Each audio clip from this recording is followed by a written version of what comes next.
Assalamualaikum warahmatullahi wabarakatuh. Selamat siang, salam sejahtera untuk kita semua. Bapak, Ibu, dan adik-adik para pelajar, calon peserta didik SD maupun SMP. Pada kesempatan siang hari ini, kami ingin menyampaikan sosialisasi terkait dengan kebijakan penerimaan peserta didik baru bagi siswa SD dan SMP di Kabupaten Nunukan tahun pembelajaran 2020-2021. Bapak, Ibu, dan adik-adik sekalian yang saya hormati, dasar hukum dari pelaksanaan PPDB tahun ini adalah yang pertama, yang langsung berkaitan dengan pelaksanaan PPDB ya secara teknis adalah Permendikbud nomor 44 tahun 2019 tentang penerimaan peserta didik baru pada taman kanak-kanak, sekolah dasar, sekolah menengah atas, dan sekolah menengah kejuruan. Kemudian ditindaklanjuti dengan Peraturan Bupati nomor 8 tahun 2020 tentang juknis PPDB pada tingkat SD dan SMP di Kabupaten Nunukan. Kemudian juga mengacu kepada Surat Edaran Mendikbud nomor 4 tahun 2020 tentang pelaksanaan kebijakan pendidikan dalam masa darurat COVID-19 yang di dalamnya mengatur mekanisme PPDB, di mana diupayakan atau diusahakan sekolah menyelenggarakan PPDB secara online. Meskipun kemudian sekolah ya nantinya ada kendala teknis terkait dengan pelaksanaan secara online, maka sekolah diizinkan menggunakan metode offline dengan tetap melaksanakan protokol pencegahan penyebaran COVID-19. Di samping itu, Bapak-bapak dan Ibu serta adik-adik, kebijakan lain yang juga menjadi rujukan dari pelaksanaan PPDB kali ini adalah Surat Keputusan Kepala Dinas Pendidikan dan Kebudayaan Kabupaten Nunukan nomor 188.4/66 garing 6 Disdikbud garis datar 14 garis miring 5 dan garis miring 2020 tentang petunjuk pelaksanaan PPDB di Kabupaten Nunukan. Selanjutnya prinsip-prinsip dasar ya. Prinsip-prinsip dasar itu yang dijadikan landasan dalam pelaksanaan PPDB. Yang pertama adalah non-diskriminatif, objektif ya, seterusnya objektif, transparan, akuntabel, dan berkeadilan. Khusus untuk non-diskriminatif itu ada pengecualian ya, dikecualikan bagi sekolah yang secara khusus melayani peserta didik dari kelompok gender atau agama tertentu. Ini dikecualikan ya, artinya bukan dalam artian diskriminatif, tetapi memang ini dikecualikan.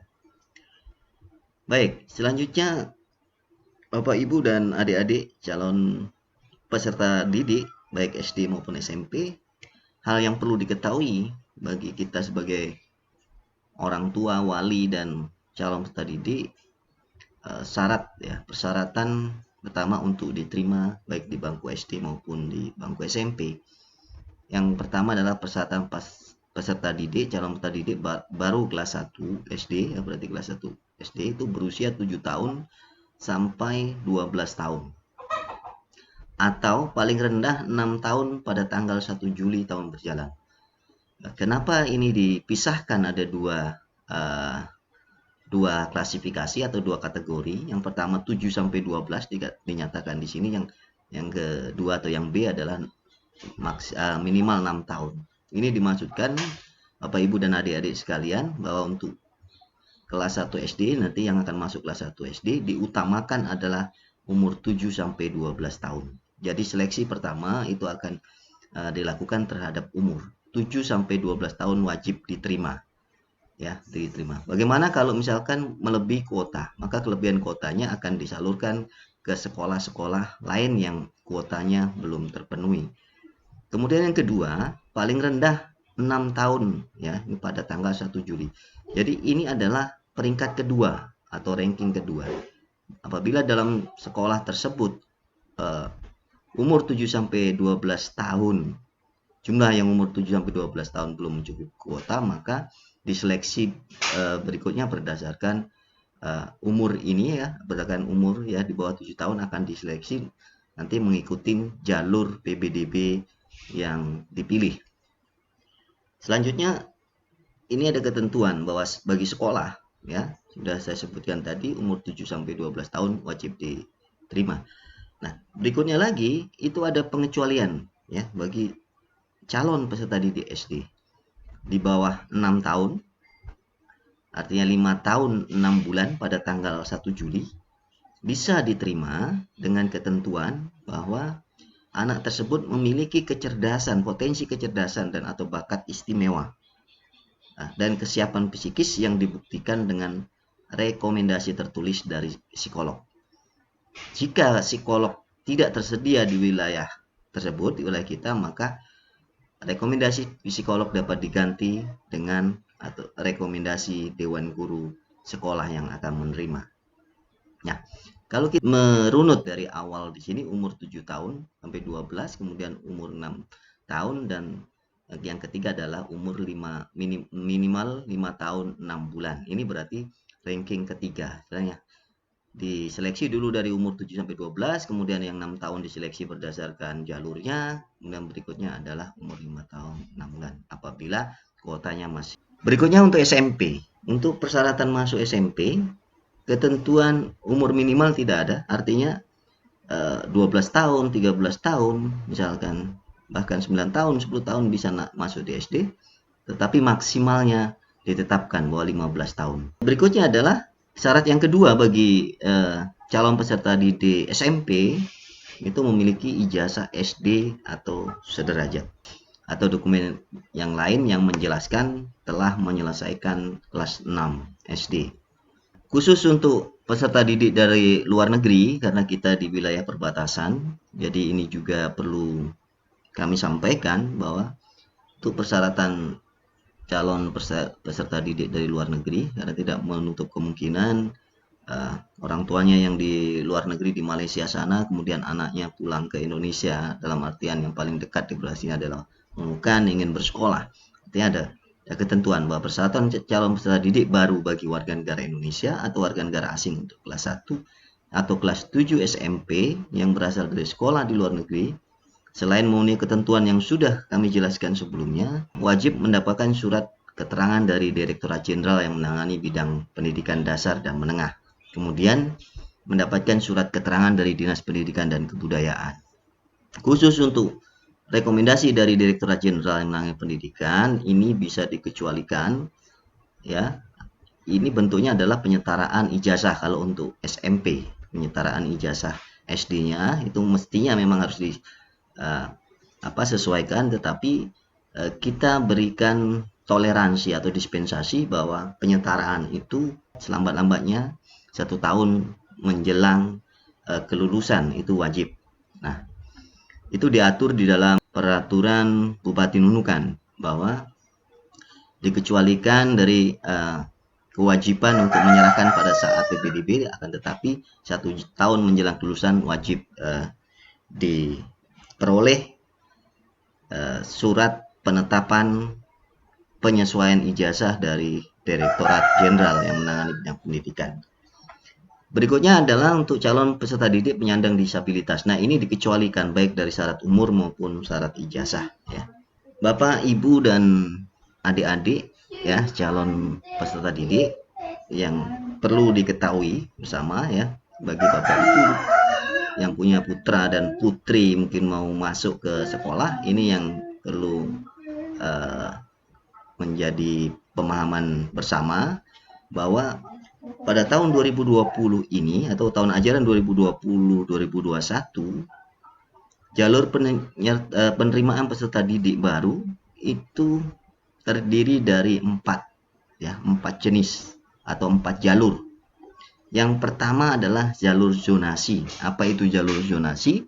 Jalur zonasi itu adalah cara masuk ya ke sekolah, untuk mendaftar sekolah dengan kriteria atau dengan dasar seleksinya adalah berdasarkan jarak dari tempat tinggal ke sekolah.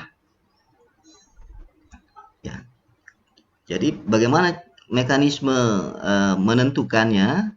Makanya jarak yang paling dekat dengan sekolah itulah yang menempati urutan yang paling atas. Ya, dari jarak yang paling dekat ke jarak yang paling jauh. Nah, untuk membuktikannya apa? Untuk membuktikan yang utama adalah kartu keluarga. Kemudian jika kartu keluarga tidak ada, maka bisa digantikan dengan surat keterangan domisili dengan catatan bahwa surat keterangan domisili ini diterbitkan oleh ketua RT atau RW dan divalidasi atau dilegalisasi, dilegalisir istilahnya oleh kepala desa, lurah, atau camat.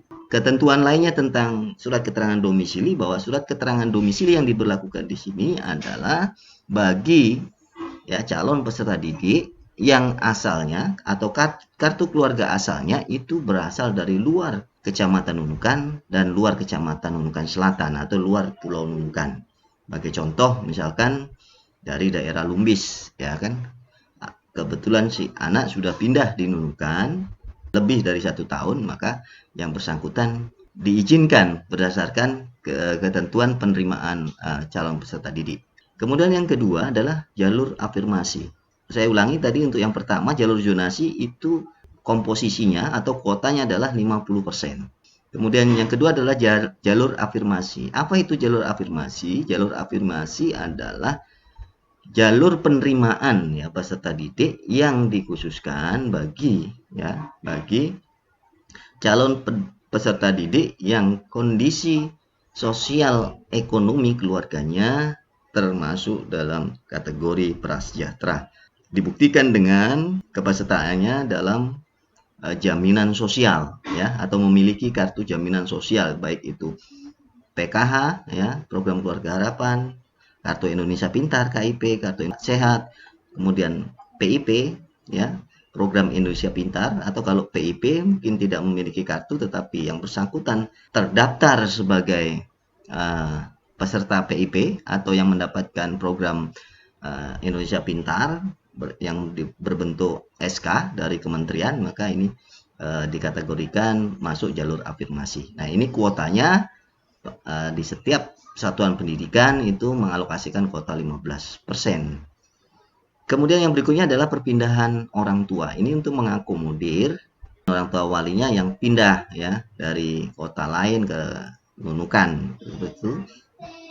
Diberikan alokasi di sekolah itu 5%. Ya, 5%. Kemudian prestasi yang terakhir, ini jalur yang terakhir, prestasi ini 30%. Jalur prestasi adalah jalur yang diperuntukkan ini khusus untuk penerimaan peserta didik SMP. Yang SD ditiadakan untuk jalur prestasi. Jadi untuk SMP itu jalur prestasinya dialokasikan 30% dari kuota atau dari daya tampung sekolah. Prestasi apa saja yang kemudian sebagai dasar untuk mengikuti jalur prestasi? Yang pertama adalah prestasi akademik ya, prestasi akademik di sekolah asalnya, berarti di sekolah dasar kelas 6 karena ini untuk SMP, yaitu juara 1, 2, dan 3 tingkat sekolah. Jadi bukan tingkat kelas ya, tingkat sekolah. Artinya apa? Setiap sekolah itu hanya memiliki 1 sampai 3 juaranya atau peringkatnya. Kemudian di samping peringkat akademik juga ada non akademik sebenarnya untuk tingkat sekolah. Ya, misalkan terkait dengan lomba ya, lomba tenis meja misalkan peringkat 1, 2, dan 3 untuk tingkat sekolah. Ini maksud. Selain dari prestasi akademik dan non akademik tingkat sekolah, juga penerimaan untuk jalur prestasi dasarnya adalah kompetisi olahraga, sains, seni, keagamaan, dan seterusnya ya, artinya kompetisi yang diselenggarakan di luar sekolah. Nah, ini juga untuk juara 1, 2, dan 3. Nah, bagaimana dengan kriteria penilaiannya nanti selanjutnya kita akan jelaskan. Tapi saya ingin menjelaskan 3 kategori yang terakhir ini, kalau kuotanya tidak terpenuhi atau tidak tercukupi atau masih sisa, kata ada sisa dari 15, 5, dan 30, berarti ada sekitar 50 ya, ada 50 ini misalkan tersisa, misalkan sisa 10, maka 10 ini akan kembali ke jalur zonasi. Sebagai contoh tadi untuk SD jalur prestasi ini ditiadakan sehingga 30% kembali ke jalur zonasi. Akhirnya 80% menggunakan jalur zonasi. Nah, kalau kita melihat zonasi ya, ini Pulau Nunukan, kita gambarkan bahwa zonasi kita hanya diberlakukan atau di wilayah Nunukan dan Nunukan Selatan. Karena apa? Berdasarkan Permendikbud bahwa daerah-daerah ya yang masuk kategori tertinggal, terdepan dan terluar itu dikecualikan dari kebijakan atau penerapan kebijakan PPDB ini. Sehingga 4 jalur tersebut tidak dilaksanakan seutuhnya di luar Kecamatan Nunukan dan Nunukan Selatan. Nah, bagaimana dengan PPDB di luar Kecamatan Nunukan dan Nunukan Selatan? Sesuai dengan ketentuan bahwa PPDB di luar Kecamatan Nunukan dan Nunukan Selatan itu dilaksanakan berdasarkan hasil koordinasi, hasil musyawarah antara sekolah dengan MKKS atau K3S di wilayah kecamatan tersebut ya. Kemudian bersama dengan Kepala UPTD Dinas Pendidikan untuk membahas dan menetapkan metode PPDB yang akan dilaksanakan di masing-masing kecamatan. Ya. Tetapi dengan satu ketentuan yang mesti ini kebijakan daerah yang mesti dilaksanakan bahwa minimal PPDB di luar Kecamatan Nunukan dan Nunukan Selatan mengalokasikan 15% untuk anak-anak yang masuk kategori ekonominya prasejahtera. Ibu, Bapak, dan adik-adik sekalian yang berbahagia, yang kami hormati, perlu dicermati ini adalah daftar zonasi ya, daftar zonasi yang ditetapkan untuk wilayah Nunukan dan Nunukan Selatan. Untuk wilayah Nunukan Selatan, SMP Negeri 1 Nunukan Selatan ditetapkan bahwa wilayah zonasinya adalah Nunukan Selatan, Kelurahan Nunukan Selatan, Kelurahan Selisun, dan Kelurahan Nunukan Timur, tetapi hanya RT 9, 17, 18, 20, dan 21. Ini yang masuk di zonasi SMP 1. Kemudian untuk SMP 2 Nunukan Selatan itu mengcover wilayah Mansafa, Nunukan dan Nunukan Selatan. Nah, sementara SMP 3 Nunukan Selatan itu mengcover Tanjung Harapan dan Mansapa. Selanjutnya sekolah dasar di Kecamatan Nunukan Selatan. SD 01 Nunukan Selatan. Jadi zona untuk SD 01 Nunukan Selatan itu meliputi Kelurahan Nunukan Selatan dan Kelurahan Selisun. Sementara untuk SD 02 Nunukan Selatan ya, ini Tanjung Harapan dan Mansapa. Ini SD-nya ada di Mamulok ya. Kemudian SD 3 Nunukan Selatan itu wilayahnya masuk Mansapa dan Nunukan Selatan ya. Selanjutnya SD 4 ya, Nunukan Selatan ini masuk Tanjung Harapan dan Mansapa. Dan SD 5 Nunukan Selatan masuk Tanjung Harapan dan Mansapa. Ya.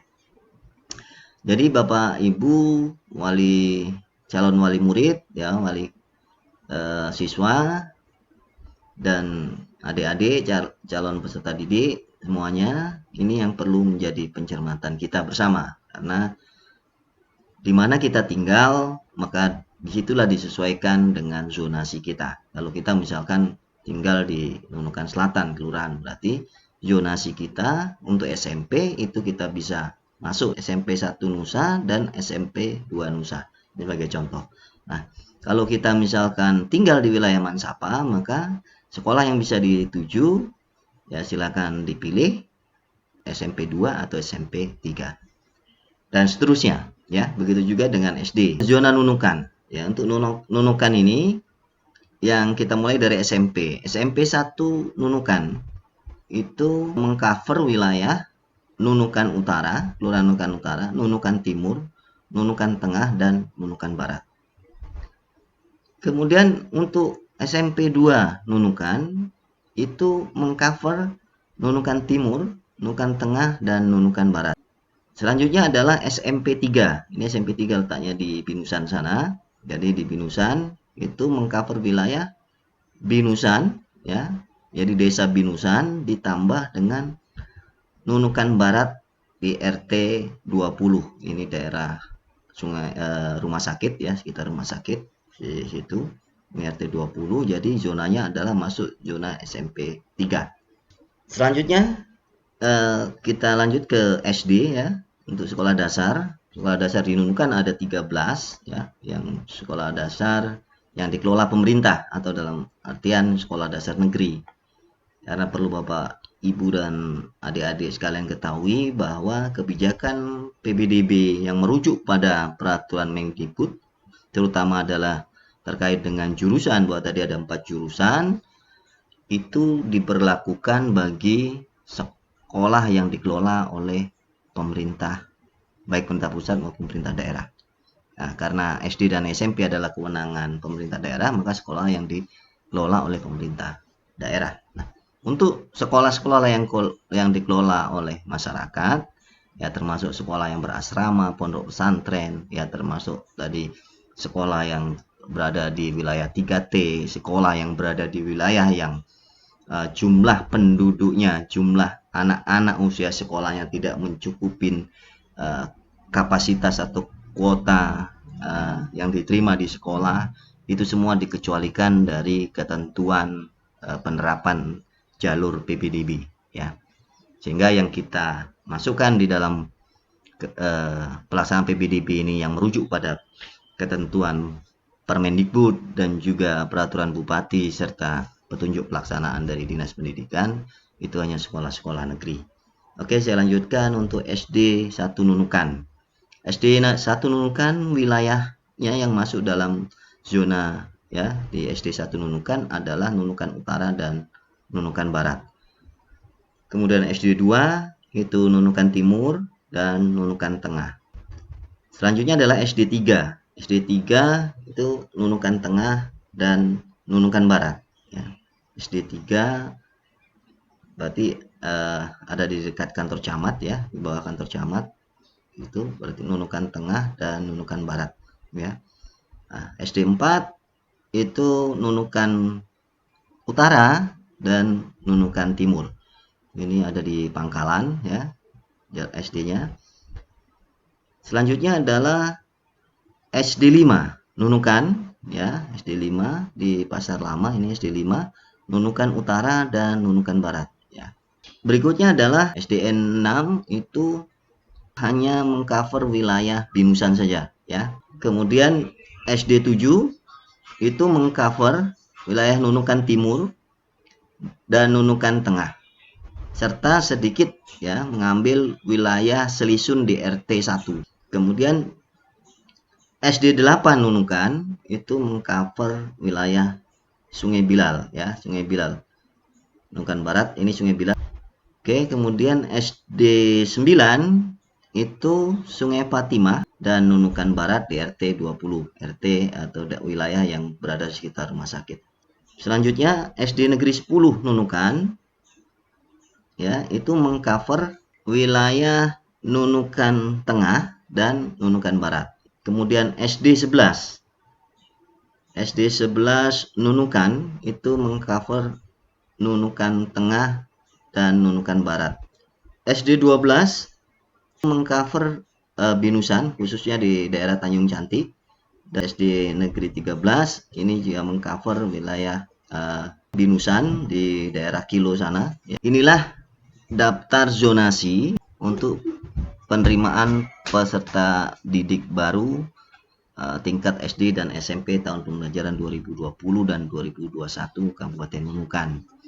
Jadi Bapak Ibu dan adik-adik sekalian calon peserta didik bisa mencermati ya diagram yang kami tayangkan, dan ini juga sudah kami share di Facebook, kemudian di YouTube juga bisa dilihat ya, di beberapa media sosial kita sudah sharekan. Jadi kita sesuaikan, kalau kita misalkan tinggal di Nunukan Utara sebagai contoh, berarti untuk bagi yang tinggal di Nunukan Utara, SMP yang bisa dimasukin SMP 2. Kalau SD yang bisa dimasukin dari wilayah Nunukan Utara bisa masuk ke SD Negeri 1, kemudian SD Negeri 4, dan SD Negeri 5. Kemudian daya tampung. Nah, ini juga penting diketahui untuk menentukan. Jadi masing-masing calon peserta didik juga harus melihat ya daya tampungnya berapa sekolah tersebut. Apa yang dilihat kemudian, kira-kira banyak yang mana yang mendaftar. Jadi kalau banyak yang mendaftar,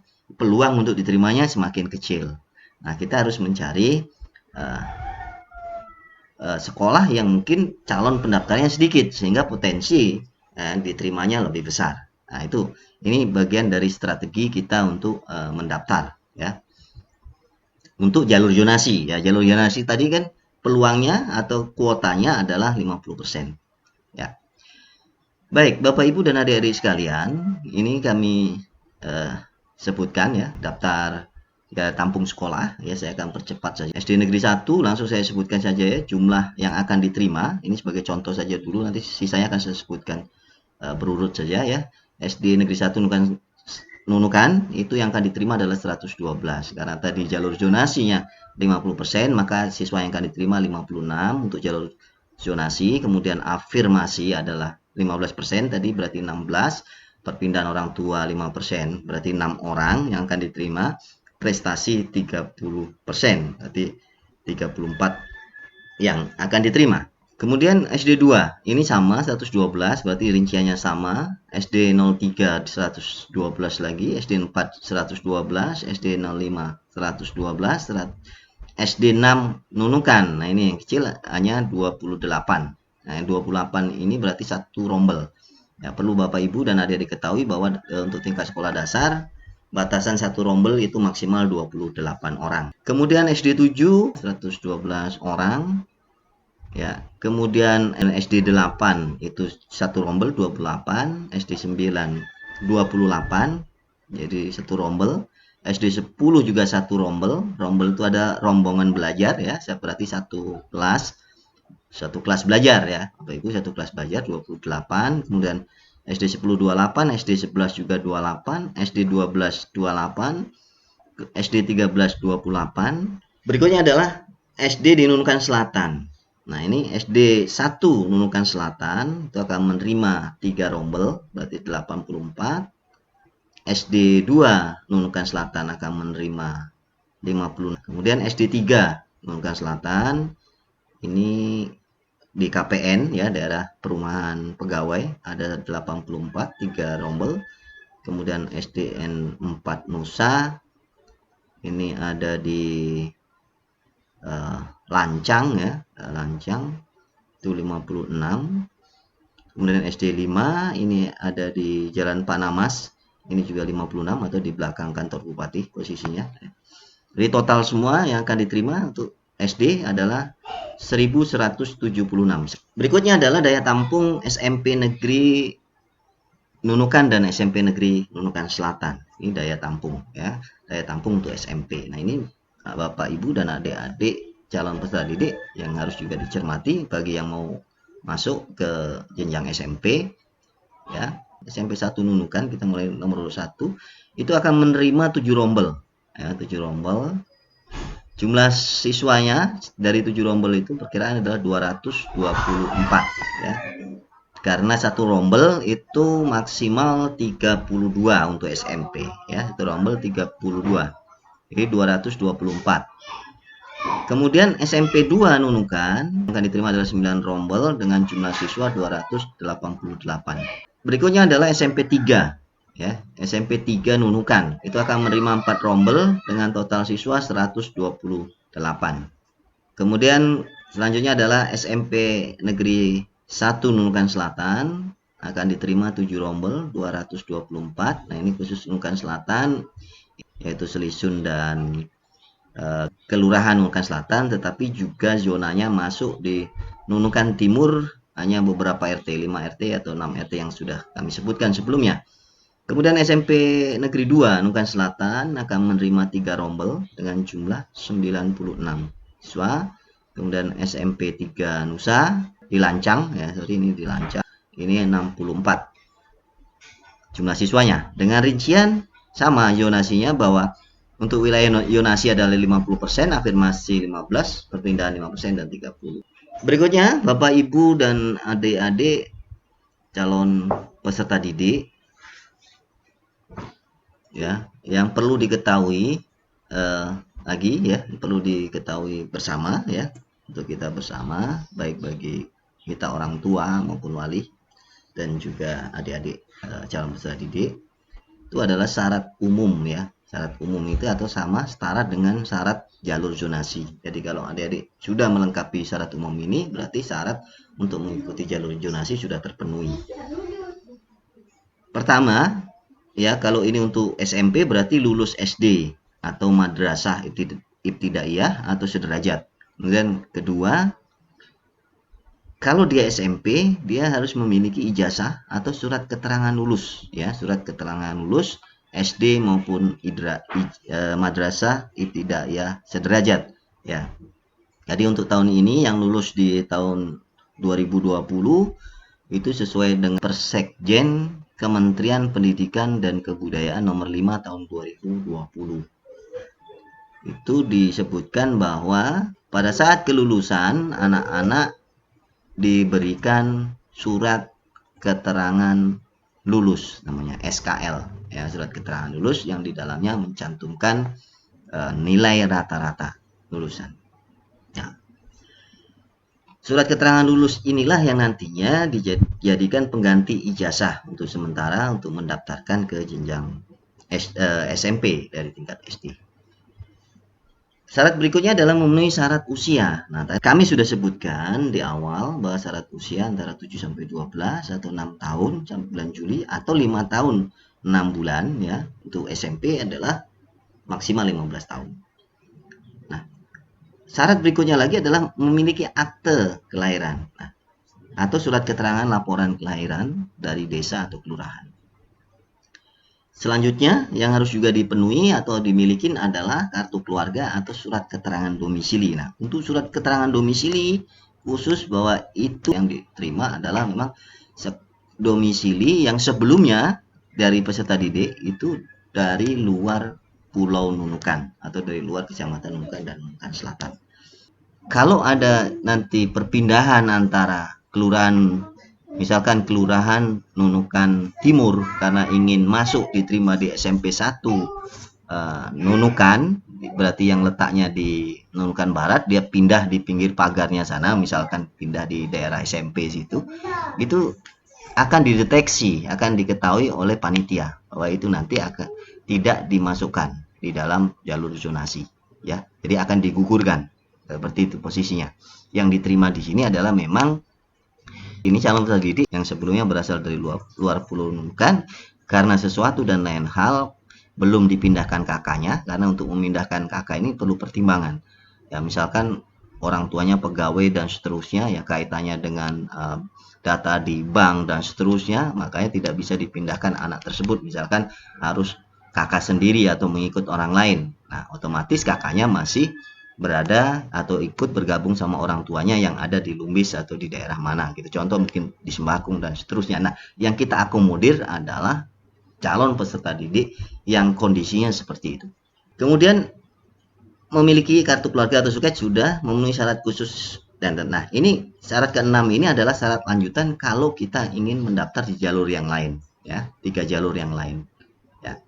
Nah, untuk jalur zonasi atau syarat umum cukup sampai 5. Jadi kalau syarat dokumen berarti coba ijazah atau surat keterangan lulus minimal ya, ini syarat minimal yang harus dipenuhi. Berarti kalau syarat ini sudah terpenuhi sudah bisa mendaftar. Ijazah atau untuk SD madrasah, kalau ini untuk mendaftar SMP tinggal surat keterangan lulus SD-nya, kemudian memiliki akte dan memiliki kartu keluarga. Sementara kalau SD cukup dia punya akte dan kartu keluarga. Berikutnya khusus mengatur ini ya untuk ketentuan jalur zonasi. Mungkin bisa saya sebutkan sesuai dengan ketentuannya bahwa jalur zonasi sebagaimana dimaksud dalam pasal 9 ayat 1 Peraturan Menteri Pendidikan dan Kebudayaan nomor 44 tahun 2009 itu diperuntukkan bagi peserta didik yang berdomisili di wilayah zonasi. Jadi tadi sudah kita sampaikan daftar zonasi untuk masing-masing sekolah. Jadi kalau peserta didik ya akan mendaftar di luar dari zona itu, maka dia tidak bisa diterima karena memang zonanya sudah diatur ya, sesuai dengan apa yang kita sebutkan tadi. Nah, bagaimana nanti kalau siswa ini ingin mendaftar di luar dari zona? Menggunakan 3 jalur yang kita akan rincikan berikutnya. Tadi sudah kita sebutkan. Berarti kalau tidak mendaftar di jalur zonasi di sekolah sesuai dengan zonanya, maka dia akan mendaftar keluar zona dengan menggunakan jalur afirmasi, jalur perpindahan orang tua, atau jalur prestasi. Saya lanjutkan. Jalur zonasi sebagaimana dimaksud sebelumnya, itu kuota jalur zonasi yang 50% tadi itu dikatakan bahwa sudah termasuk kuotanya bagi calon peserta didik yang penyandang disabilitas. Berikutnya Bapak Ibu dan adik-adik sekalian, perlu diketahui ini juga sudah sebenarnya kita sebutkan di awal tadi, bahwa domisili calon peserta didik itu berdasarkan alamat pada kartu keluarga yang diterbitkan oleh Dinas Kependudukan dan Catatan Sipil setempat paling singkat 1 tahun sebelum PBDB. Jadi kalau dia kakaknya itu 1 tahun yang lalu sebelum PBDB itu sudah harus dibuatnya. Jadi kakak kurang dari 1 tahun berarti menggunakan kakak sebelumnya, bukan ditolak ya, tapi menggunakan kakak sebelumnya. Mana tidak ditolak. Kakak sebelumnya ada di mana? Nah, kalau kakak sebelumnya memang tidak termasuk kata dalam zonasi itu, maka memang ditolak akhirnya.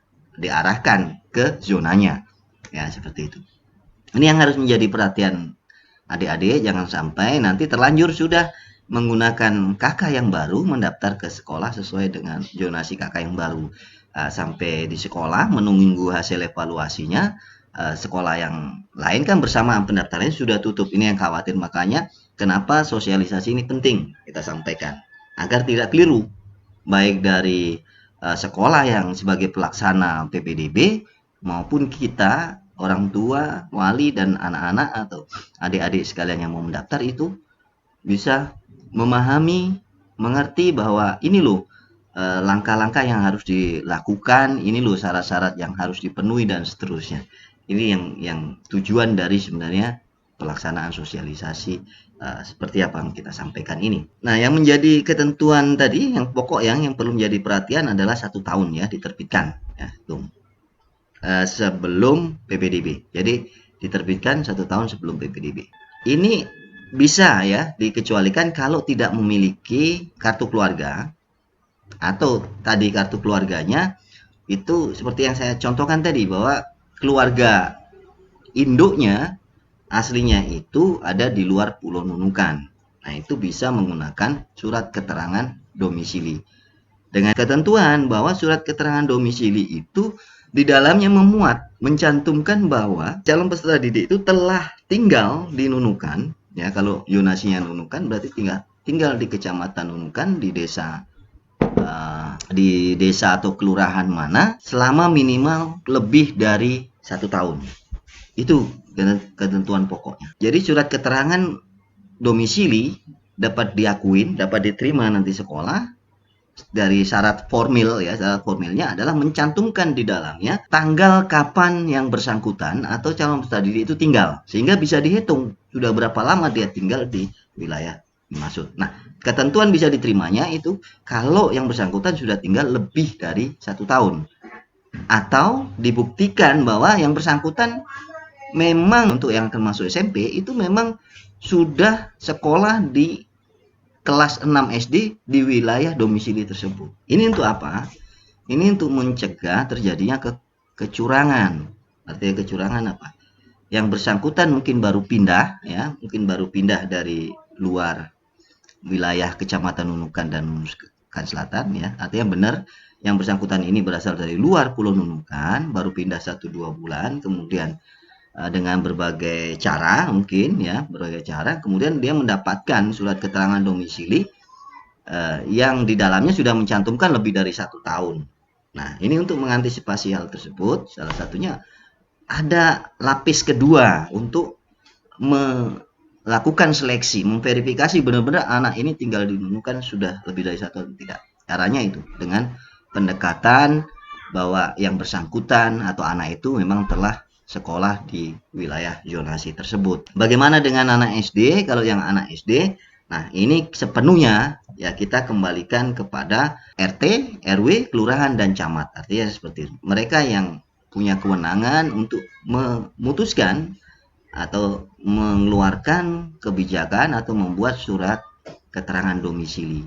Artinya dalam penerbitan surat keterangan domisili juga harus selektif dan harus terkonfirmasi ya, terkonfirmasi bahwa yang bersangkutan memang benar-benar telah tinggal lebih dari 1 tahun di wilayah Bapak dan Ibu.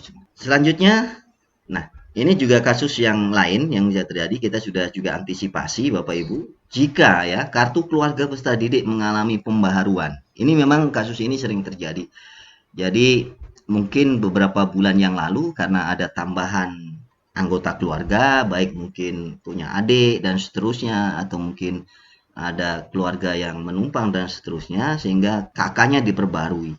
Nah, ketika kakak diperbarui, maka tanggal diterbitnya kartu keluarga itu akan lebih mudah, kurang dari 1 tahun. Nah, ini ada kebijakan bagaimana cara untuk mengetahui bahwa yang bersangkutan sebenarnya memang kakaknya sudah dari setahun, lebih dari setahun yang lalu sudah tinggal di tempat itu. Salah satunya adalah dengan kami mensyaratkan bahwa yang peserta didiknya kakaknya dirubah dalam beberapa bulan terakhir ya, artinya kurang dari 1 tahun, maka diminta membawa kakak sebelumnya. Jadi 2 yang harus ditampilkan atau menggunakan kakak sebelumnya. Ada informasi bahwa kalau diterbitkan kakak baru, kakak yang lama itu kemudian ditarik oleh pemerintah, dalam hari ini mungkin kantor camat atau mungkin kantor dinas catatan sipil, maka yang kita minta adalah kopiannya. Kalau kemudian kopiannya juga tidak ada karena mungkin hilang dan lain atau lupa tidak dikopi dan seterusnya, maka sekolah tetap akan menerima ya siswa yang bersangkutan, kemudian nanti akan mengkoordinasikan, mengkonsultasikan ya, mengkomunikasikan dengan dinas catatan sipil apakah untuk penelusuran atau tracing, bahasa mungkin yang sekarang lagi ngetren karena terkait dengan pandemi COVID ini adalah bahasa kata-kata tracing atau penelusuran. Kita akan lakukan penelusuran jejaknya, karena kalau dia sudah kakaknya sudah penginputan secara elektronik, maka jejak digitalnya bisa dilacak ya. Tetapi bagi yang punya kewenangan saja yang bisa melakukan. Nah, yang punya kewenangan itu di tingkat kabupaten adalah Dinas Catatan Sipil, Dukcapil, Dinas Pendidikan Catatan Sipil. Makanya kami nanti dari Dinas Pendidikan dan juga sekolah akan berkoordinasi dengan Dukcapil untuk melakukan penelusuran. Berikutnya, Bapak Ibu dan adik-adik sekalian calon peserta didik, kedua ini adalah jalur afirmasi. Kuotanya adalah 15%. Jadi jalur afirmasi diperuntukkan bagi calon peserta didik yang kondisi sosial ekonominya termasuk dalam kategori prasejahtera ya, dibuktikan dengan surat keterangan kepemilikan kepesertaan dalam jaminan sosial. Jadi memiliki kartu-kartu, kalau sering kita ibaratkan adalah kartu sakti ya, ada KIP, kartu Indonesia Pintar, ada kartu dari PKH, program Keluarga Harapan ya. Kemudian ada KIS, ini double KIP-nya ya, Kartu Indonesia Sehat, ada kartu PIP, kemudian ditambah lagi yang baru, ini kaitannya dengan COVID, ada bantuan, ada BPNT, bantuan pangan non tunai dan seterusnya. Nah, ini syarat tambahan, syarat utama atau syarat umumnya seperti yang kita sebutkan. Jadi ada 5 poin tadi yang kita sebutkan di atas. Dari 5 poin itu yang syarat administrasi sebenarnya yang dipenuhi adalah 3, KK, kartu keluarga, dan ijazah kalau mau masuk SMP. Kalau mau masuk SD cuma 2, KK sama kartu keluarga. Ditambah kalau dia mau ikut jalur afirmasi berarti memiliki kartu Indonesia Pintar, kartu program Keluarga Harapan, program Indonesia Pintar dan seterusnya atau BPNT. Nah, ini ketentuan yang mengatur khusus tentang jalur afirmasi atau detail aturan tentang jalur afirmasi. Jalur afirmasi sebagaimana disebutkan juga di pasal 9 di Permendikbud, itu diperuntukkan bagi peserta didik yang berasal dari keluarga ekonomi tidak mampu. Peserta didik baru yang berasal dari keluarga ekonomi tidak mampu, sebagaimana dimaksud sebelumnya ayat 1, dibuktikan dengan bukti keikutsertaan peserta didik dalam program keluarga harapan dan seterusnya. Ya, sebenarnya ada koma. Tidak mampu dari pemerintah pusat atau pemerintah daerah. Ya, ini sebenarnya ada seterusnya. Peserta didik yang termasuk melalui jalur afirmasi merupakan peserta didik yang berdomisili di dalam dan di luar wilayah zonasi sekolah yang bersangkutan. Jadi Bapak Ibu, bagi calon peserta didik yang memiliki kartu sakti ini atau yang mereka masuk dalam kategori prasejahtera, memiliki kesempatan yang termasuk paling luas karena dia tidak berdasarkan zonasi, ya, mau memilih sekolah apapun bisa, tetapi dengan catatan nanti ada seleksi, ya, seleksi. Kalau kuota jalur afirmasi melebihi dari kuota kelas maka akan diseleksi, ya. Itu. Jadi misalkan sebagai contoh, tinggal di Semengkadu, Nunukan Selatan, yang bersangkutan mau masuk SMP 1 bisa mendaftar, boleh mendaftar, ya, mendaftar ke SMP 1 Nunukan boleh. Akan tetapi lulus dan tidaknya menunggu, ya, menunggu hasil seleksi. Nah, kalau kuota jalur afirmasi di SMP 1 sudah melebihi, sebagai contoh misalkan jalur afirmasi untuk SMP 1, ya, kita contohkan tadi untuk SMP 1 jalur afirmasi sebagai contoh di sini adalah 34. Nah, saya ambil contoh seperti ini. 34. Ternyata yang mendaftar itu ada 50 misalkan yang mendaftar. Otomatis harus ada 16 yang tidak lolos, ya. Akhirnya diseleksi. Bagaimana menseleksinya? Seleksi yang pertama tadi adalah berdasarkan kuota. Kuotanya sudah melebihi, makanya diurutkan lagi, ya, diurutkan berdasarkan jarak. Nah, ini juga jadi pertimbangan. Ya, jangan sampai karena kita memang punya kartu sakti, kita bisa sekolah di mana, memilih di mana saja, tapi tanpa mempertimbangkan seleksi tahap kedua. Jadi tahap 1 tadi adalah seleksi berdasarkan administrasi memang memiliki kartu sakti tadi atau tidak. Setelah itu ternyata melebihi dari kuota sehingga harus diseleksi tahap 2. Seleksi tahap 2-nya adalah menggunakan jarak tempat tinggal. Nah, otomatis yang Semengkadu itu yang paling jauh. Akhirnya urutan yang paling bawah. Kalau SD, khusus SD, setelah urutan tadi dikatakan itu tadi kan sudah disampaikan urutan umur, ya. Umur harus masuk dulu. Kalau dia umur 7 sampai 12 wajib masuk. Di jalur zonasi wajib masuk dulu, nanti berikutnya di jalur ini sama. Berarti ukuran berikutnya setelah umur berarti jarak lagi, ya. Bapak Ibu dan adik-adik, ini beberapa contoh kartu-kartu tadi. Ini hanya mewakili beberapa, tapi silakan intinya bahwa memiliki kartu yang menyatakan atau keikutsertaannya dalam program, ya, pengentasan keluarga harapan, ya, atau keluarga prasejahtera, sebagai simbol bahwa yang bersangkutan itu mendapatkan program jaminan sosial dari pemerintah, baik pemerintah pusat maupun pemerintah daerah. Nah, bentuk-bentuknya seperti ini. Ini salah satu contoh, ada kartu Indonesia Pintar, ada kartu keluarga sejahtera. Oke. Berikutnya adalah yang ketiga, itu jalur perpindahan tugas orang tua, ya. Ini syarat khusus kalau orang tuanya pindah tugas. Misalkan orang tuanya dari Balikpapan, lah kita contohkan pindah atau mutasi ke Nunukan. Ya. Yang pertama yang harus diberikan di sini adalah surat mutasi atau SK mutasi dari orang tuanya.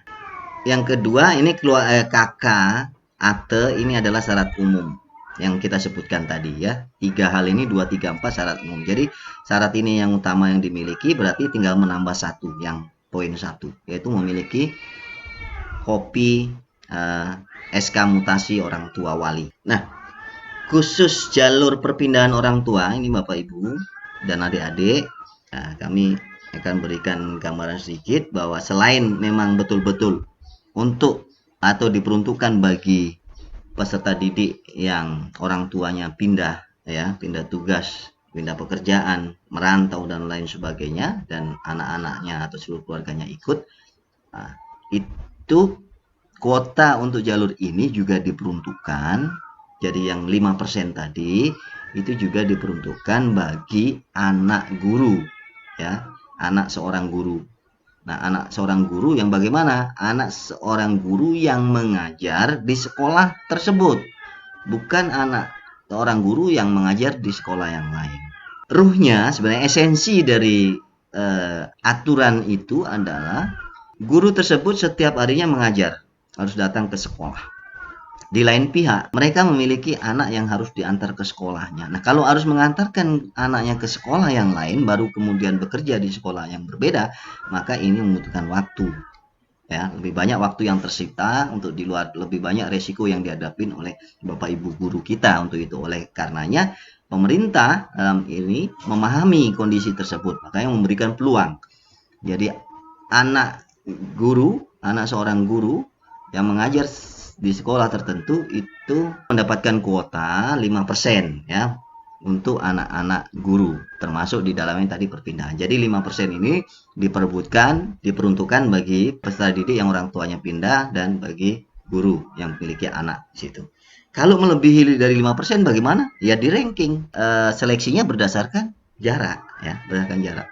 Tetap jadi berdasarkan jarak. Setelah misalkan tadi jatahnya adalah 5, ternyata yang mendaftar di jalur itu adalah 7 misalnya. Nah, berarti kan ada 2 yang kelebihan. Akhirnya dari 7 itu diukur jarak dari tempat tinggalnya. Bukan hanya yang 2, karena ini kan tidak ada tingkatan mana yang lebih tinggi, karena tidak dibedakan, jadi sama.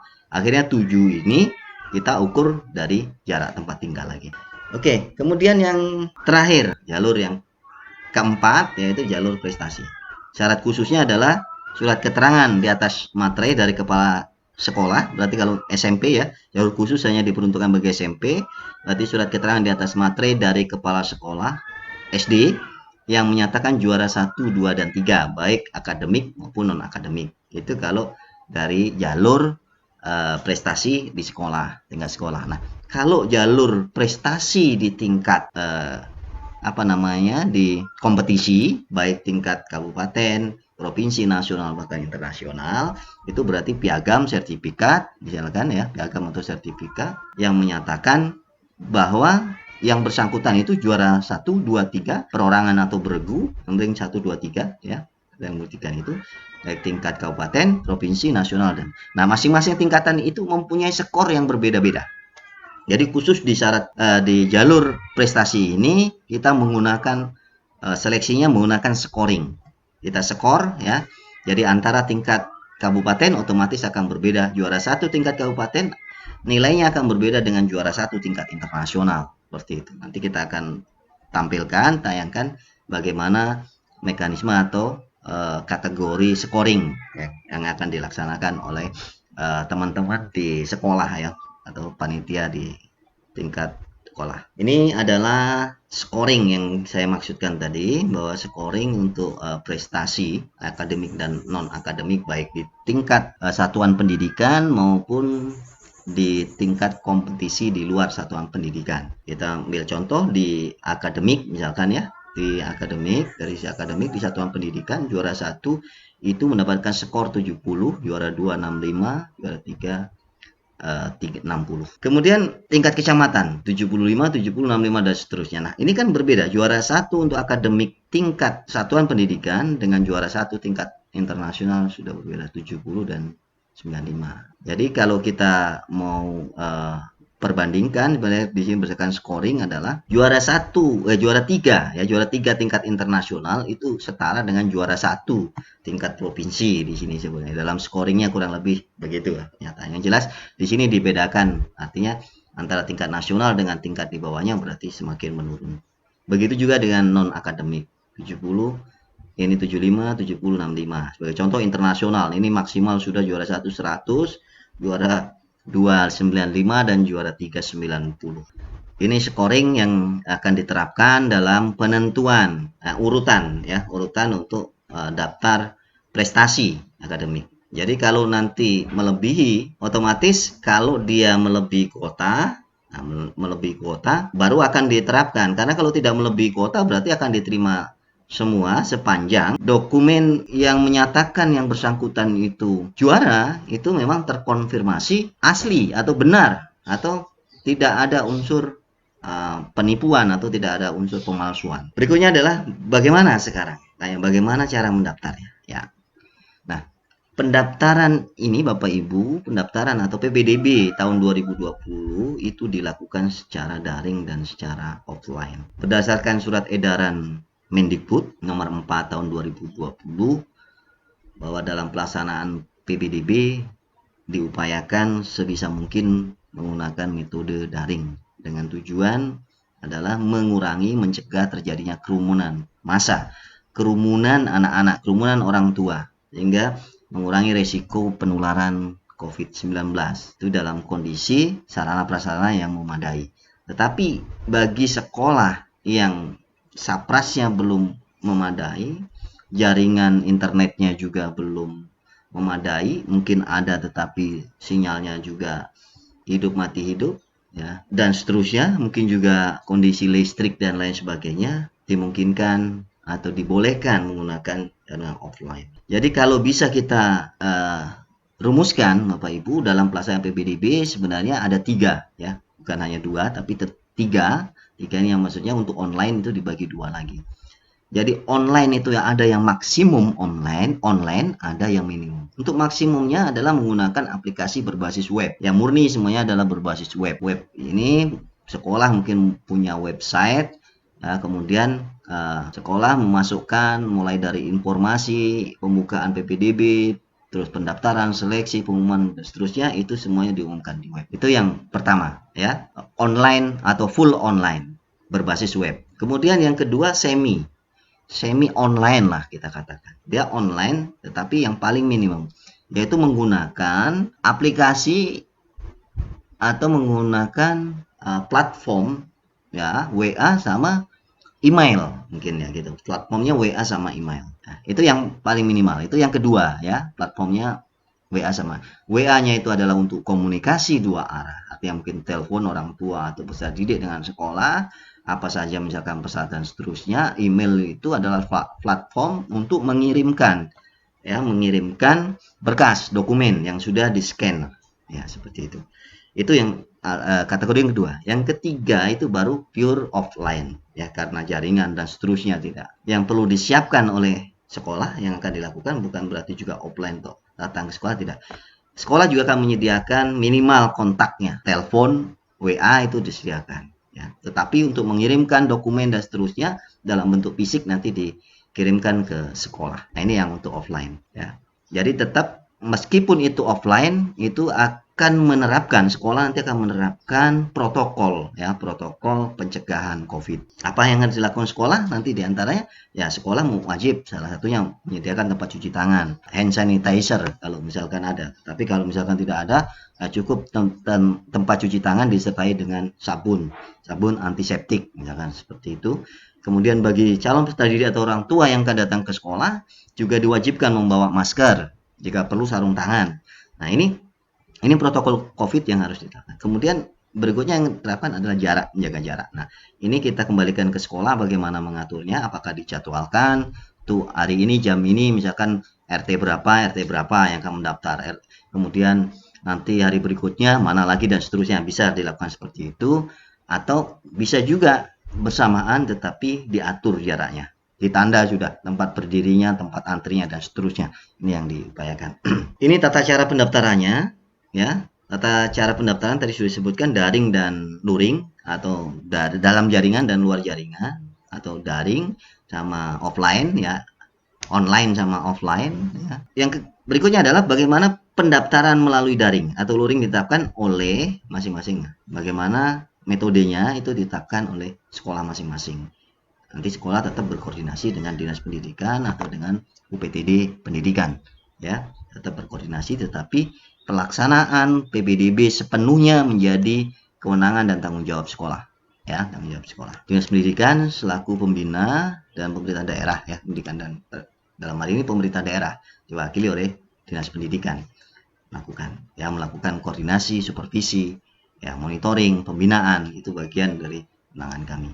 Nah, informasi detail tentang syarat dan ketentuan PPDB pada satuan pendidikan akan diumumkan oleh masing-masing satuan pendidikan pada laman sekolah, website sekolahnya. Kalau memang sekolah itu ada, minimal ada di pampang di papan pengumuman, papan informasi, atau kalau mungkin sekolah ya memiliki dana lebih bisa disampaikan di media massa online maupun media massa offline tercetak ya dan seterusnya. Paling kecil lagi minimal sekolah membuat papan pengumuman atau spanduk lah, paling tidak buat spanduk kapan mulai dan seterusnya. Nanti akan kita sebutkan jadwal karena PPDB untuk sekolah yang dikelola oleh pemerintah daerah dalam hal ini harus dilakukan secara serentak. Untuk melakukan pendaftaran, calon peserta didik dapat menghubungi satuan pendidikan pelaksana PPDB secara langsung maupun melalui media komunikasi. Nanti kita himbau ke sekolah-sekolah, minimal itu dalam pengumumannya harus mencantumkan nomor kontak person yang bisa dihubungi jika perlu 1 kali 24 jam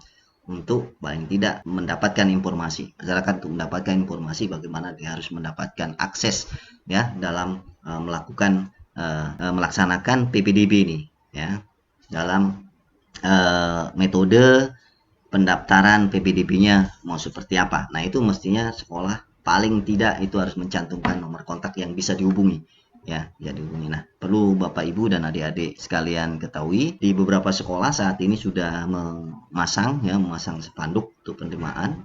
Nanti jadwalnya kita akan sebutkan ya di berikutnya, tapi mulai saat ini sudah ada yang sudah siap menempelkan, ada SD 01, ada SMP 1 Nunukan, ada SMP kalau tidak salah tadi ya saya dapat WA SD 2 Sebatik ya. Itu sudah siap ya dan beberapa apa. Oke, saya lanjutkan di sini bahwa tadi sudah kita sebutkan ya tata cara pendaftarannya. Jadi intinya orang tua, wali atau calon peserta didik itu menghubungi pihak sekolah baik cara langsung maupun cara daring melalui media komunikasi. Ya, kita saranin kalau bisa melalui media komunikasi sehingga tidak terjadi kontak dengan panitia atau guru. Selain menghindari penyebaran COVID, sebenarnya mengurangi kontak dengan panitia itu juga akan meningkatkan akuntabilitas dari pelaksanaan PPDB.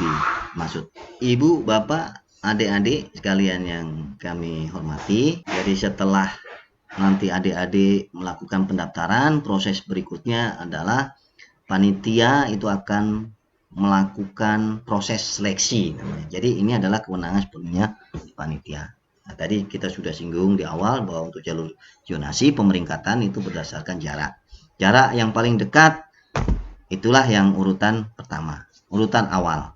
Sampai paling jauh adalah urutan yang paling terakhir. Apabila kemudian setelah di jalur itu ya, di jalur zonasi di kuota terakhir ya, di kuota terakhir ada yang sama jaraknya, pemeringkatan berikutnya adalah berdasarkan umur. Saya ambil contoh seperti ini. Kuota jalur zonasi di sekolah A misalkan 30. Nah, setelah di ranking 1 sampai 30 kita dapatkan ternyata yang mendaftar ini 50. 1 sampai 30 sudah terpenuhi. Nah, kebetulan yang nomor urut 30 atau ranking 30 ini ada dua ya, ada dua siswa ya, nama A sama B gitu.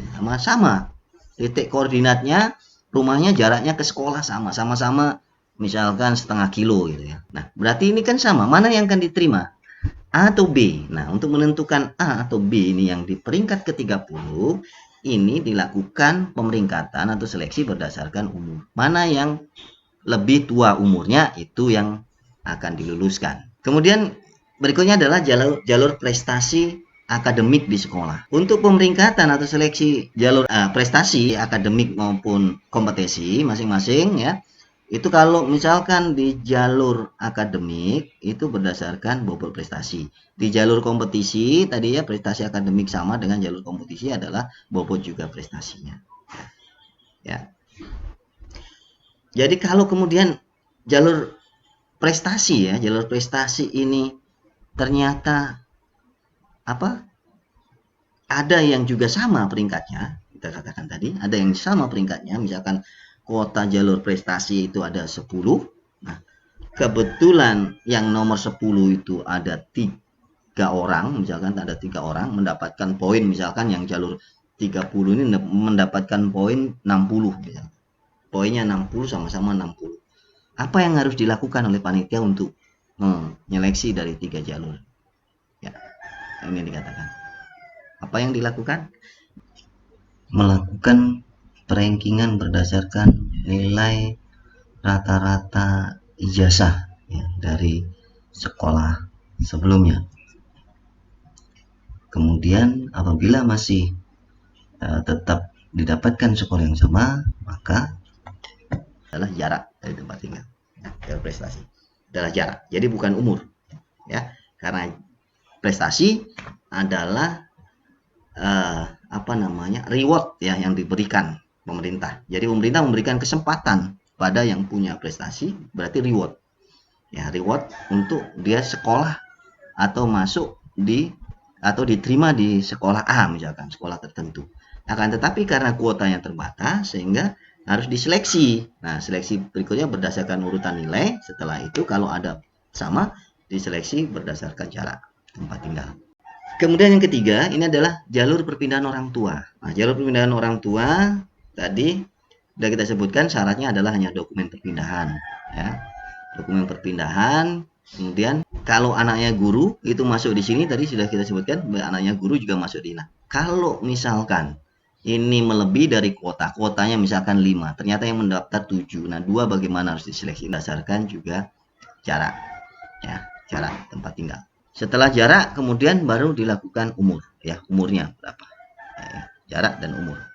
Kemudian kalau untuk jalur afirmasi, ya, ini juga sama, ya, jalur afirmasi setelah misalkan dokumen pendukung, karena ini tidak kita peringkat di dokumen pendukung, yang penting dia memiliki kartu, yang memiliki kartu-kartu sakti, kita kumpulkan. Kalau melebihi kuotanya, baru kita lakukan zonasi terhadap zonanya. Wilayah yang mana? Diukur dari jarak yang terdekat. Jadi semuanya diperingkatkan dulu, semuanya artinya diseleksi dulu berkasnya. Oh, ini memenuhi syarat dan tidak. Misalkan, oh ini palsu, kita keluarkan. Mana memenuhi syarat, kemudian kita bandingkan dengan kuota. Kalau kuotanya contoh 30, kuotanya ternyata yang memenuhi syarat ini ada 40, berarti kan ada sisa 10. Nah, akhirnya bagaimana cara menentukan 40-nya ini? Kita zona, tidak mau di zona mana yang masuk, ya kan, seperti itu. Karena tidak ada kategori, ya, tidak ada kategori. Misalkan nilai kalau memiliki PKH itu nilainya 100, kalau dia memiliki PIP 70. Nah, kita tidak buat seperti itu karena kita anggap sama. Mau PIP, mau PKH, mau KIP, mau PPNT, bahwa semua dokumen itu hanya membuktikan bahwa yang bersangkutan, keluarga yang bersangkutan, ya, berdasarkan indikator yang sudah ditetapkan pemerintah memang masuk dalam kategori keluarga yang prasejahtera sehingga perlu dibantu pemerintah. Nah, intinya seperti itu. Makanya kita tidak kategorisasi, ya, kita lakukan sama rata, yang penting dia memiliki alternatif dari beberapa kartu, ya, tersebut. Nah, itulah 4 jalur untuk cara menentukan atau seleksinya seperti apa, kita sudah kami sebutkan. Nah, setelah seleksi, ya, setelah seleksi dilakukan, kemudian nanti sekolah, ya, akan membuat daftar urutan yang lulus 5-nya, yang sebelum diumumkan akan dikoordinasikan dengan dinas pendidikan, ya, dikoordinasikan dengan dinas pendidikan karena ini terkait dengan mungkin nanti ada tidaknya beberapa siswa yang kemudian mendaftar lebih dari satu sekolah karena ketentuan PPDB kali ini yang dibuat oleh pemerintah daerah bahwa satu orang siswa hanya boleh mendaftar di satu sekolah. Nanti akan saya sebutkan untuk ketentuan khusus, masuk dalam ketentuan khusus, ya. Jadi ini untuk mekanisme setelah diumumkan, maka siswa nanti diwajibkan untuk melakukan daftar ulang. Calon peserta didik yang telah dinyatakan diterima wajib melakukan daftar ulang, mengisi form biodata yang disiapkan oleh sekolah, kemudian bersama orang tua wali datang secara langsung pada saat daftar ulang. Ini jika darurat COVID sudah berakhir. Tapi nanti jika di bulan 7, ya, berarti awal bulan 7 itu darurat COVID ternyata diperpanjang, maka kita akan tetapkan metode bagaimana nanti daftar ulangnya pada saatnya nanti, ya. Kita akan lakukan evaluasi, diskusi ke depannya seperti apa, ya, seperti itu. Orang tua wali melakukan penyerahan peserta didik baru kepada sekolah tanpa berwakil dan menandatangani pernyataan atau akad. Ya, ini kalau kondisi COVID sudah berhenti. Ya, kita ingin membudayakan bahwa di awal tahun ajaran baru, orang tua juga bisa datang ke sekolah, yang minimal ada komunikasi ke sekolah. Dan sekolah juga bisa menyampaikan kepada orang tua. Hal ini supaya keduanya saling memahami, saling mengerti satu irama, ya, artinya ketentuan, mungkin ketentuan dan tata tertib di sekolah dan seterusnya. Terus kemudian ya dari sisi orang tua mungkin bisa mendengarkan sekolah pihak sekolah, orang tua pinginnya anaknya seperti apa dan seterusnya, ya, sehingga terjadi komunikasi yang intens, yang baik antara orang tua dengan pihak sekolah, ya. Di samping itu juga di sini untuk membangun, ya, membangun komunikasi yang efektif, membangun jaringan juga di sini mungkin bisa saling tukar informasi, ya, misalkan terkait dengan nomor kontak yang bisa dihubungi dan lain sebagainya, sehingga kalau terjadi masalah pada anak didik dan seterusnya bisa saling berkomunikasi. Implementasinya nanti sebagai bentuk ya, tertulis, ya, supaya bisa menjadi bukti yang memperkuat bahwa terjadi kesepakatan itu akan dibuat pernyataan. Ini imbauan, ya, yang kita lakukan kepada sekolah-sekolah untuk melakukan hal ini. Ya, budaya ini kita akan mulai di tahun ini, ya. Tahun ini mungkin di beberapa sekolah sebenarnya sudah, malah di sekolah-sekolah yang dikelola masyarakat sudah menerapkan hal ini, ya, sudah menerapkan hal ini. Nah, sebenarnya kita itu praktik baik itu kita adopsi, kita coba dijadikan budaya kita.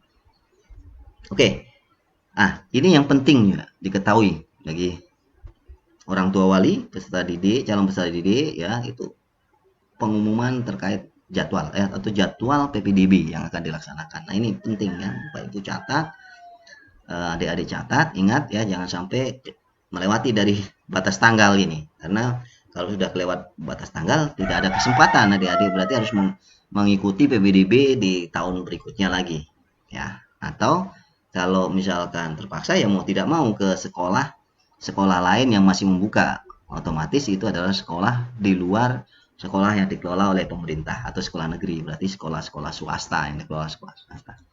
Itu pun kalau misalkan masih ada kuota, ya. Oke, untuk pengumuman pendaftaran itu akan dimulai di masing-masing sekolah, ya. Maksimal itu memulai mengumumkan tanggal 22 Mei sampai dengan 27 Juni. Sementara pendaftaran akan dimulai pada tanggal 22 sampai 26 Juni. Ya, jadi ada masa 1 bulan, pengumuman itu kurang lebih dari sejak mulai diumumkan itu baru mulai pendaftaran. Itu 1 bulan. 1 bulan itu untuk apa? 1 bulan ini adalah masa sosialisasi, ya, masa sosialisasi ke semua stakeholder yang terkait, ke orang tua, kalau kami juga ke sekolahnya, ke gurunya, ke panitianya, ya, ke masyarakat seluruhnya, bahwa ini loh akan dilaksanakan PPDB, sehingga masing-masing memahami peran dan fungsi masing-masing, memahami syarat dan ketentuan PPDB, ya, sehingga kalau dibahasakan nanti tidak ada dusta di antara kita, ya. Berikutnya adalah proses seleksi. Seleksi akan dilaksanakan, ya, setelah tanggal 22 pendaftaran, mulai 22 23 berarti 2 hari pendaftaran itu mulai dilakukan seleksi. Jadi simultan, ini berjalan simultan, beriringan, ya, kesinambungan. Pendaftaran tetap masih dibuka sambil panitia ini mulai melakukan seleksi. Artinya sudah mengukur. Kalau zonasi sudah diukur jaraknya. Jarak dari dari dokumen administrasi, kakaknya di mana tempat tinggalnya. Mungkin ada sekolah nanti juga yang mensyaratkan ini harus diambil titik koordinatnya. Ya, kalau memungkinkan memang kita himbau sekolah kalau bisa calon peserta didik sudah menentukan titik koordinatnya, sehingga ini akan lebih tepat dibandingkan kalau hanya sekedar di alamat RT. Nah, RT ini satu kawasan RT ada batasan yang mungkin bentuknya melingkar atau segi empat. Nah, kalau bentuk wilayahnya segi empat mungkin tidak terlalu beda jauh antar rumah. Tetapi kalau bentuknya yang memanjang sampai mungkin ada yang di sepanjang pinggir jalan 2 atau 3 kilo itu RT-nya. Nah, kasihan yang di ujung sana rumahnya dengan yang di ujung sini akan berbeda jauh. Ya, ini juga yang harus menjadi perhatian. Oke, tanggal 24 sampai tanggal 20 Juni itu adalah masa di mana proses seleksi. Nah, kemudian tanggal 29 Juni itu pengumuman. Nah, ini ada jeda waktu 28 ke 29. Jadi ada 1 hari dan 2 hari ini. Ini adalah masa di mana nanti di sini dijadi sinkronisasi data antar sekolah di sini. Pemadanan data, ya, antar sekolah ini.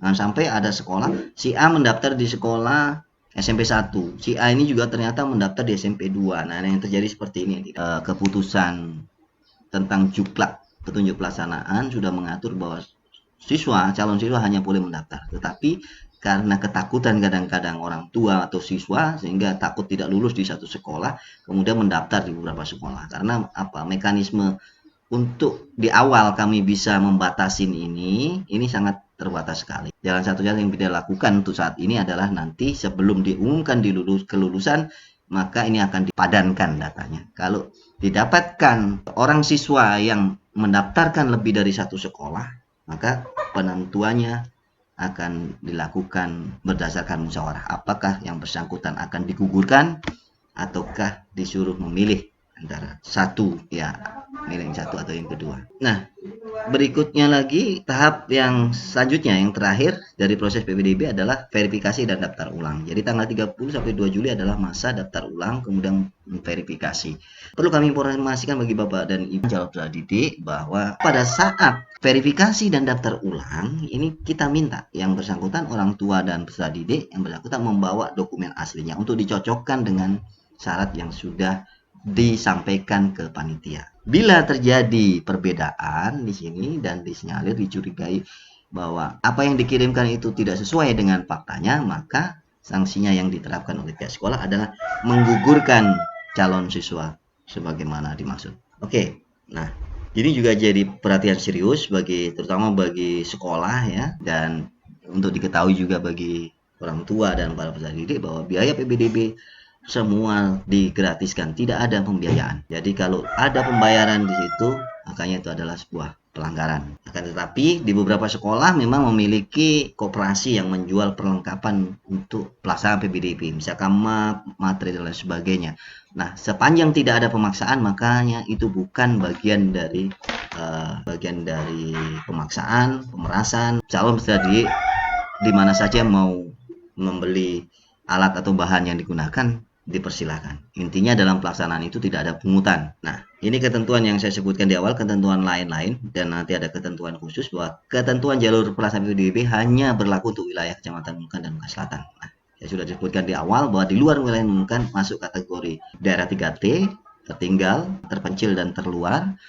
Kemudian juga ada yang wilayah di mana dalam wilayah sekolah tersebut penduduk usia sekolahnya tidak cukup untuk memenuhi kuota atau memenuhi daya tampung dari sekolah tersebut. Bagi sekolah yang dikecualikan menerapkan jalur PPDB, yakni sekolah yang berada di luar wilayah Kecamatan Nunukan Selatan, persyaratan mekanisme dan prosedur PPDB ditentukan sekolah dengan memperhatikan alokasi 15%. Ini menjadi catatan bagi teman-teman sekolah ya, berarti sekolah swasta, kemudian sekolah yang mungkin berasrama ya, yang jelas sekolah yang dikecualikan dari PPDB ini wajib mengalokasikan 15% dari daya tampungnya untuk anak-anak yang berasal dari keluarga yang tergolong tidak mampu. Dan berikutnya adalah ketentuan khusus ini yang mengatur.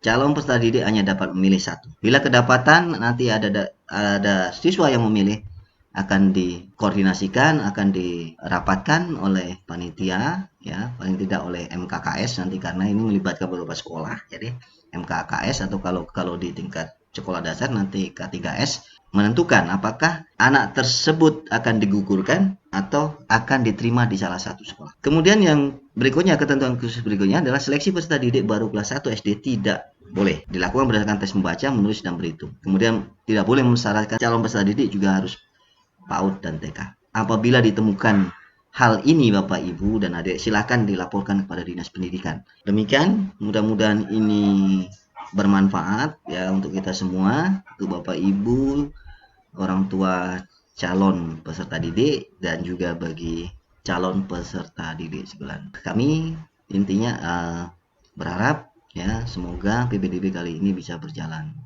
dengan lancar. Esensi dari penerapan kebijakan PPDB ini utamanya adalah bagaimana mengharapkan calon peserta didik itu terdistribusi ke semua sekolah. Jadi tidak ada satu pun calon peserta didik yang nantinya tidak kebagian sekolah.